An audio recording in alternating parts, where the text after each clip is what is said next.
Ouch. Ouch. I thought you said no more aches or pain. Now, it's this darn corset. It binds. No three-way stretch? Very unchic. You know, those police department doctors, no sense of style. Well, anyway, tomorrow will be the day. Why, what's tomorrow?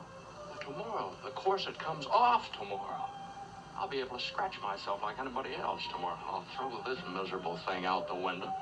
Be a free man. Midge, do you suppose many men wear corsets? More than you think. Really? What, do you know that from personal experience, or? Please. What happens after tomorrow? What do you mean? Well, what are you going to do? That you quit the police force. Well, this sounds so disapproving, Midge. Oh, it's your life. You're with a bright young look. I don't know about you, but I love Midge. She's my favorite character in the whole film. And of course, we were meant to see her in counterpoint to Madeline Elster. Madeline Elster, who is, of course, really Judy Barton. Look at Midge. The opening scene in which we see her character, she's obviously smart. She's witty. She's creative. She doesn't fit into traditional Hollywood categories of female beauty, the category that generates such starlets as, say, a Marilyn Monroe or a Kim Novak, the actress who plays Judy/Madeline. She has a more kind of intellectual look, a more kind of artistic look, and look how crowded her apartment is. It's the mess of the artist at work. We have flowers, we have drafts of her designs, we have various pieces of underwear, we have paintbrushes. It's just this beautiful mess of someone who creates. And throughout the film, she provides a kind of reality principle that counters Scotty's very destructive romanticism.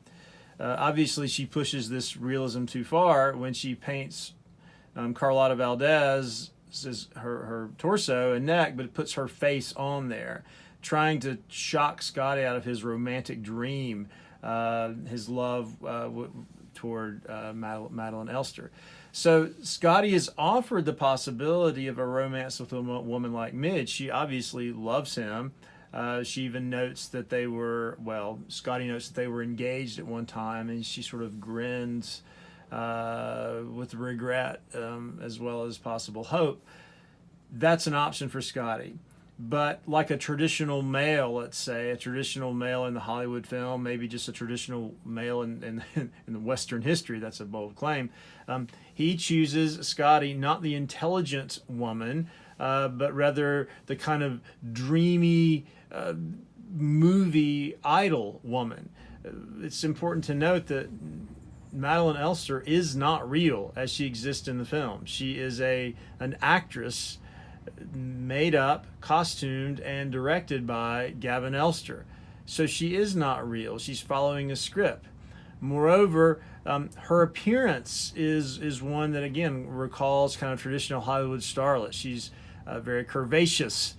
She's a platinum blonde. She's not an intellectual. She is not interested in the complexities and the ironies of the world. She seems to exist to replay the past, reliving the life of Carlotta Valdez, or exist to fall in love with men. And we can't forget that Judy falls in love with Gavin Elster and allows herself to be submitted to his murderous fantasies. And then she falls in love with Scotty, only to be submitted to his aggressive fantasies. So these are two opposing women that we see in the film. Again, a woman who might suggest a sort of healthy adult relationship, but Scotty forgoes that and instead goes for a kind of juvenile fantasy relationship. Rather date a movie star than an actual woman. Well, in between these two extremes is, of course, Judy Barton herself, the woman from the Midwest who's moved out to San Francisco to make her way. Where does she stand? Well, it's quite obvious that Scotty doesn't care for her at all. They'd spend time together, but he endures this time with her. He doesn't really love her for who she is, and that's the great tragedy of it. she really loves him, but he will not love her back.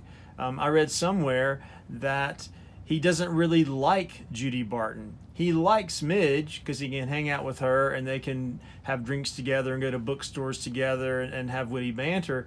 But he doesn't like Judy Barton because she doesn't really appeal to his tastes. He only likes her as raw material, we might say, to be transformed into Madeline Elster. Now, it's important to note that Hitchcock himself is a version of both Elster and Scotty. He was famous for fetishizing what he called cool blondes, platinum blonde-haired women who had a kind of aloofness and who were infinitely desirable without ever being necessarily accessible. Grace Kelly played this role for him in films like To Catch a Thief and Rear Window. Here we see Kim Novak taking on this role, even though he wasn't a big fan of Kim Novak. He got kind of stuck with her. But later on, Hitchcock takes a woman like Tippi Hedren, who was a model with no real acting experience, and he tried to transform her into a cool blonde who could fulfill that role in his films. And this led to rather dark, destructive experiences for both Tippi Hedren and Alfred Hitchcock that we can talk about later when we discuss The Birds.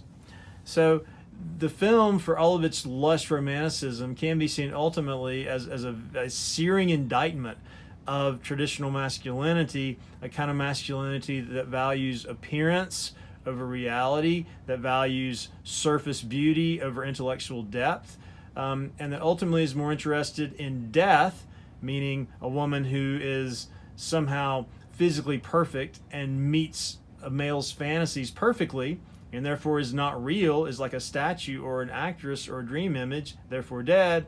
The man who chooses death over life, the messiness, the complexity in a woman like Midge.